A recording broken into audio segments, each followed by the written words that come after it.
মেয়ে মাত্র গানের স্কুল থেকে ফিরলো, আর ফিরেই দেখো আমার মেয়ের কি কোশ্চেন, তোমরাই শোনো। তুমি আমাকে এখন আর ভালোবাসো না। ও আশা থেকে বলে যাচ্ছে আমি না কত ভালোবাসি না। তাহলে তুই যে সকাল থেকে বলি মা ফ্রাইড রাইস খাবো, মাংস কষা মাংস দিয়ে ফ্রাইড রাইস খাবো, আমি তো সন্ধ্যা থেকে করছি, বল তাহলে কার জন্য করছি? আমার জন্য। কিন্তু না, ওরম না, তুমি আমাকে আদর করো না। দেখেছো, ও ঘুরতে ফিরতে ওর একটাই কথা, আমি না কাউকে ভালোবাসি না। আমি তো কাকে ভালোবাসো তোমরাই বলো। মানে ও ক্লাস 11 পরে কেউ বলবে, বলো ওর মানে কি বলো? আমি এখনো বড় হইনি। বড় হচ্ছে না, হ্যাঁ। আর দেখো আমার কুর্তিটা পরে গেছে, দেখেছো? মানে এই এটা কুর্তিটা বেশি সুন্দর, তোমার জামাগুলো বেশি ভালো লাগে। আমার কুর্তি, আমার যত ওর নাকি আমার জিনিসগুলো ভালো লাগে ও পরে যাক, এটাই একটা সুবিধে। মা মেয়ে যখন একই রকম আমরা হাইটে হয়ে গেছি না, ও আমাকে লম্বা, কিন্তু জানো তো দেখবে ছবিতে আমার থেকে ও লম্বা হয়ে গেছে। তো যাই হোক, এটাই একটা সুবিধে, মা মেয়ের জিনিস পরে, আমি ওর তোর ড্রেস করি, এটাই সুবিধে। এক্সচেঞ্জ। সত্যি একটা সময় পর না মা আমি সত্যি একটা সময়ের পর দেখবে মা আর মেয়ে বন্ধু হয়ে যায়। এখন তো আমি শপিং করতে গেলে মেয়েকে সাথে করে নিয়ে যাই, কোনো কিছু পছন্দ অপছন্দর ব্যাপারটা ওর উপরে ছেড়ে দিই। আমি দেখতো কোনটা ভালো, কোনটা এখন ট্রেন্ড চলছে। মেয়ে কিন্তু আমাকে প্রচুরভাবে হেল্প করে, জানো তো বন্ধুরা। তো যাই হোক, ও কদিন ধরে বলছিল মা একটু ফ্রাইড রাইস, একটুখানি চিকেন খাবে। তো যাই হোক, দেখো আমি এখানে দেশি স্টাইলেই চিকেন আর হচ্ছে ফ্রাইড রাইস করছি। তো চিকেনটা অবশ্যই একটু কোরমা টাইপেরই করেছিলাম, কারণ ফ্রাইড রাইসের সঙ্গে ঝাল ঝাল একটু কোরমা টাইপের চিকেন খেতে বেশি ভালো লাগে। আর এদিকে দেখো আমি গাজরটা ক্যাপসিকামটাকে সরু সরু করে কেটে নিচ্ছি, সেইভাবে নয়, মানে খুব দেশি স্টাইলেই করব। এই দেখো এখানে আমার চিকেনটা কষানো হয়ে গেছে, কোরমাটা খুব ভালো টেস্ট হয়েছিল খেতে। আর এখানে জলটা আমি বসিয়ে দিয়েছি আগে থেকে, তারপরে এই রাইসটা আমি এখানে ভিজিয়ে রেখেছিলাম, ফ্রাইড রাইসের চালটা তারপরে এর মধ্যে দিয়ে দেবো।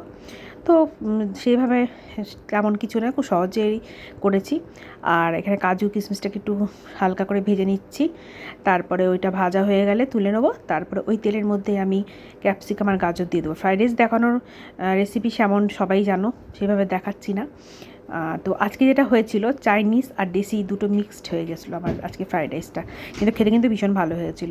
আসলে আমি ভেবেছিলাম পুরো ওই দেশি স্টাইলেই ফ্রাইড রাইসটা করবো, কিন্তু ওই চাইনিজ একটা মশলা এনেছিল তোমাদের দাদাভাই, অনেক দিন ধরে ভাবছিলাম ওটা করবো, কিন্তু ওটার কথা মনে ছিল না। তারপর আজকে দেখলাম যে ওটা আছে।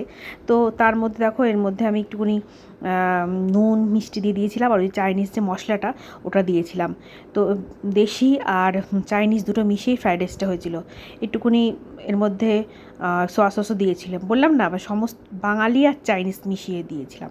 তো খেতে কিন্তু খুব ভালো হয়েছিল। আর আমাকে যেহেতু চিকেনে কোনোভাবে আলু দিইনি, তো মেয়ে বললো মা একটু ফ্রেঞ্চ ফ্রাই করে দেবে। তো আমি এখানে একটু মোটামুটি করে আলু কেটে তেলের মধ্যে দিয়ে হালকা করে একটুখানি দেখো সেদ্ধ সেদ্ধ মতন ফ্রেঞ্চ ফ্রাই করেছিলাম, খেতে কিন্তু ভীষণ ভালো ছিল। উপর থেকে একটুখানি আমি চিলি ফ্লেক্স আর একটুখানি বিট নুন দিয়ে দিয়েছিলাম।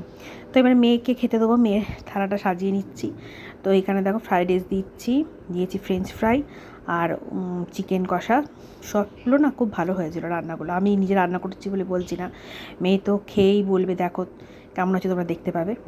তো মেয়ে গান স্কুল থেকে ফেরার পরে একটু রেস্ট নিচ্ছিলো, তারপরে বললাম তুই খেয়ে নে, তারপরে তোর বাবা আমি রাত করে খাবো। তো দেখো মেয়ে খেয়ে কী বলে, মেয়ে তো খুব আনন্দ। আর এখন সত্যি বাচ্চারা চিকেনটাই না বেশি খেতে পছন্দ করে।